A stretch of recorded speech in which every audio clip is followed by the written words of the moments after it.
Hello friends and family and other YouTubers. Thank you for watching this video. We are making a family recipe. Here's what you will need. You will need powdered sugar, vanilla, heavy whipping cream, and butter. You can use real butter. This is just what I had. And then you'll need some chocolate of your choice. And of course some cherries of your choice. Our recipe uses maraschino cherries.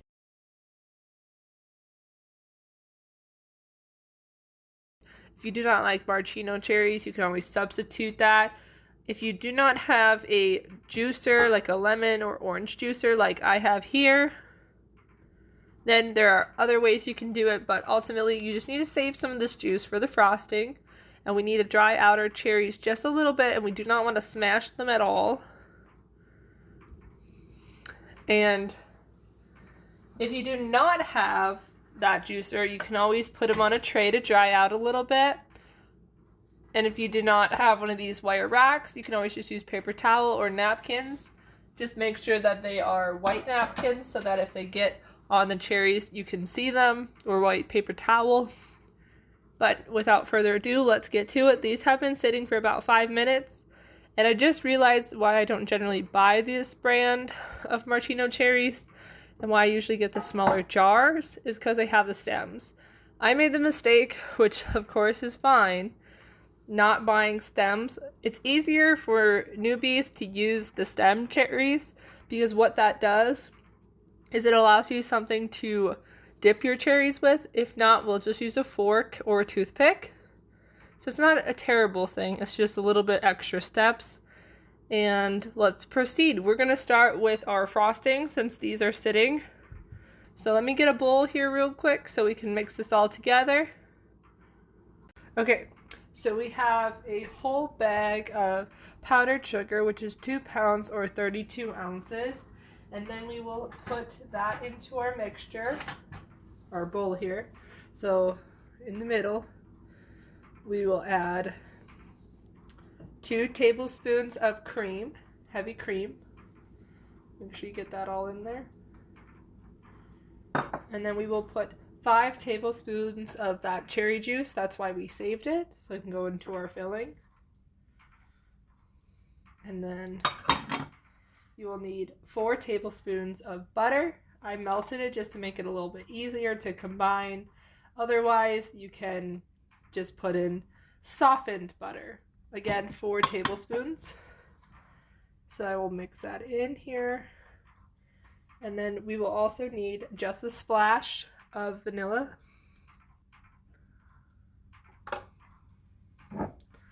Alright, I'm just gonna pour it in because I think it's fine. Just a wee bit, not too much, not too little, just a good amount. And then we will mix that in.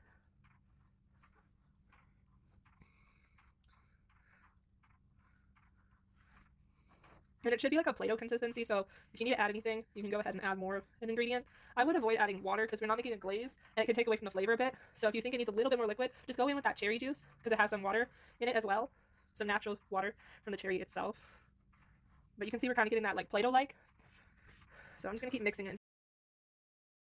You can use a stand mixer. I just used a clear bowl, and this is the only bowl I had, so I can show you guys how to make this.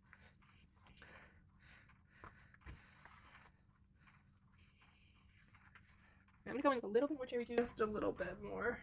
We're just going to probably add like 6 tablespoons. The more we incorporate, the stronger the cherry flavor is. But yeah, you're getting there. Just remember, you want a nice thick consistency. This might be still a little bit on the thicker side than I want. I can actually just pour it like this and pick it up. Just be careful when you're adding because we can always add more juice. We can't take away the juice. So you can see here we still have some on the bottom. I like using Tupperware containers to mix it because it's a little bit flexible and you can actually get all of that powder off, the powder off the bottom here. We're just kind of scraping and stabbing it just to incorporate it because it is getting really thick. There we go. We usually make this a lot around Christmas time. They are my dad's favorite things. So, and they are way better than the store-bought ones. So, alrighty. I think that's what I like. We can obviously incorporate it a bit more, but yeah, see, it's a little bit sticky and there's still some dry stuff. So let me wash my hands real quick. We just went in and added a little bit more because it just needed a little bit more dryness because we don't want it to stick. You should be able to just handle it without it sticking to you because the cherries do have quite a bit of juice in them. You want to make sure that you can manage this properly, and a good way to do that is to make sure that this is as stiff as you can get it without it being too dry where it crumbles. So we just want a good, nice, thick frosting. You can also just go like this and dump it out because you should be able to manage it with your fingers. So take your hands. I'm just going to put some powdered sugar on my hands just to kind of make sure they're all dry. But yeah, it's kind of like dough almost. And if you don't incorporate it all, it's not the end of the world because it's going to get covered in chocolate and that frosting and powdered sugar. It's just going to all mix together. Okay, I think we're getting it. Okay, so we've got our frosting in a log.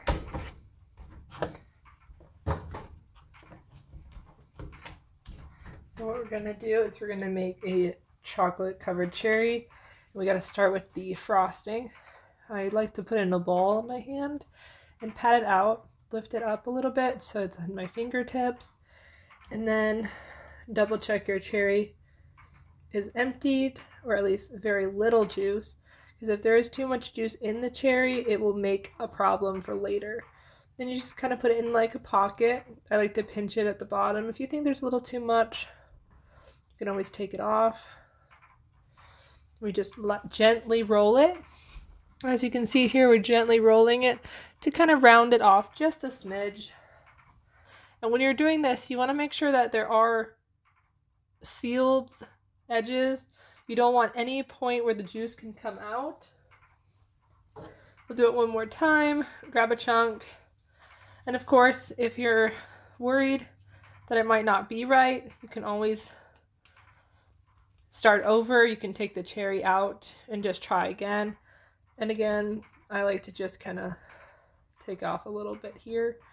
It's usually easier if it's more of an elongated strip where it starts off small and then it gets bigger, just so you can close up the edges. And doing it kind of like a croissant also prevents too much frosting. So we just go like that. Then we got a hole, you got to make sure that's closed. Then we get to rolling gently. I'm barely applying pressure, since I'm going to be doing the chocolate when I'm doing all my other chocolate stuff, so I don't have too much in the way of dirty dishes to do. They're all done in one go. See, this is a tiny cherry, so you could probably even get rid of that piece. Cover up that massive hole we made, pinch off the excess. Then we just roll it out. Take our next strip, cherry, roll it. We might even be able to use that on two. All right.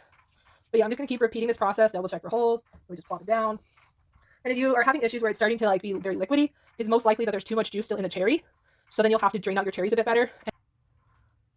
So I went ahead and I took the cherry juice from my strainer here and I dumped it into the jar it originally came in. You can use this in Shirley Temples or another treat if you're making a lot of cherry flavored stuff. So here's all the ones we were able to make. We do have a few that look like they had a couple busted points, but that's fine. We can fix those later. So it looks like we have...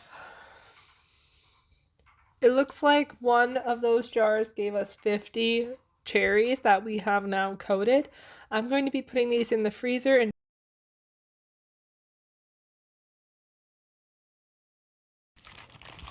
so this is a microwavable chocolate.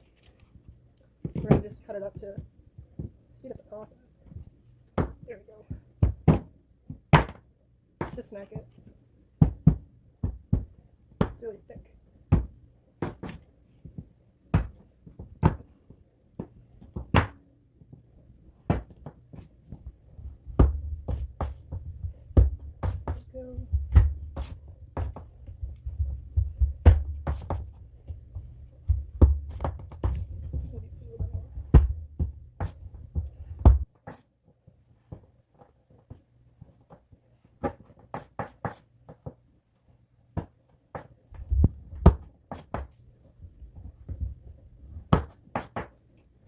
Chunk out.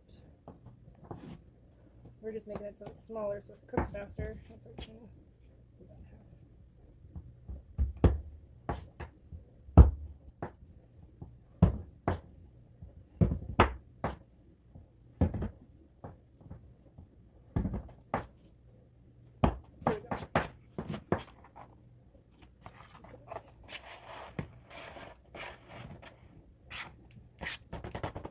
get all the chocolate dust. Alright. Just make sure everything looks good. We're going to cut these into little pieces. We missed one. Alright. Now we're going to pop it in the microwave and get it melted. Stir it every once in a while. We got a toothpick. We're going to sour cherry. You can do it this way. We're going to show you all the different methods. And the most important part is making sure no pink shows. Then you can swish it. If you have a cherry stem, you can kind of swirl it around in a bowl. We usually use the actual stem, and we do a spiral motion where you're spinning it from the stem. And then you can use parchment paper, or if you have these reusable non-stick, you could use that. I'm just going to go in and, since I have a toothpick, use one or two. Make sure you seal your hole. And then if you want to add sprinkles, gold flakes, you do so now because it's still nice and wet. And then you just stick it back in. And you can reuse the same toothpick a couple times until it's a little too chocolate coated. And then I would recommend getting another one. So we're going to do ours a couple different ways because we're fancy around here. This is for Valentine's Day. And these are going to get a nice matte look. So if you want a shinier, you just have to change how you're doing things with the chocolate. But we're going to do these gold flakes, which you can get at Walmart. Don't go crazy with the gold flake. We just want to grab a little piece. They're kind of like random sizes. Like this is like a pretty big piece. But let's try to get that up on the top. There we go. Got a little bit of character. See, it looks a little bit more fancy. Because we're all about making everything on a dime look expensive. That's why we do homemade. Homemade is the way to go. And if you're not a cherry person, you could just do the frosting and just do smaller balls. Just so you don't get too much frosting. But my family really likes these. And then we just continue the process. Sometimes you'll get a few with these, like what we call tails on them. And again, just cover the holes. You can cut some of the tail off if it's a little too much for your liking. Yeah. You might go through quite a few toothpicks. It's just dependent on, you know, your preference on how many times you want to reuse it. I usually just buy the ones with the stems. I made the mistake of getting these ones because I think the stems just make everything a little bit more prettier, and there's no question of what it is. So it looks like you can do about 2 before it starts getting a little too dry on us. But you know what we're gonna do? We're gonna do a cool one on these last 2. Get some, let's see if it works. Get some texture on there. Because you want an interesting Valentine's Day box. You don't just want the same thing over and over again. And you can do this to mark if you switch it up and you're not doing all one flavor, like they're not just cherries. You can do other mints or whatever. But yeah, we're just going to keep going. And we'll be back when we're done with the rest of them. So we went to Target and we got 3 boxes and some tissue paper for our packaging. These are 2 large boxes, as you can see, hand reference. 1 smaller box, and then our beautiful tissue paper. We went for something a little gender neutral. Okay, so you want to purchase a box that is similar to this, or whatever box you like. Get a piece of tissue paper, fold it like this, so that when you fold it over, it's just a straight, colorful sheet. And you want it to be folded just enough for the length of the box. Do the same thing with a solid, non-colored paper. When I mean non-colored, I mean non-colored with like a foil material, because we don't want this part to be touching the food. We only want this piece. And then you're going to need some of these little mini cupcake tins. Then we're going to go ahead and put some chocolates in. You could put as many as you would like. You can even put other things in there with the chocolates. But yeah, so this, I'm just gonna put 6 in this box. So that's how they nicely lay. You can put a few more if you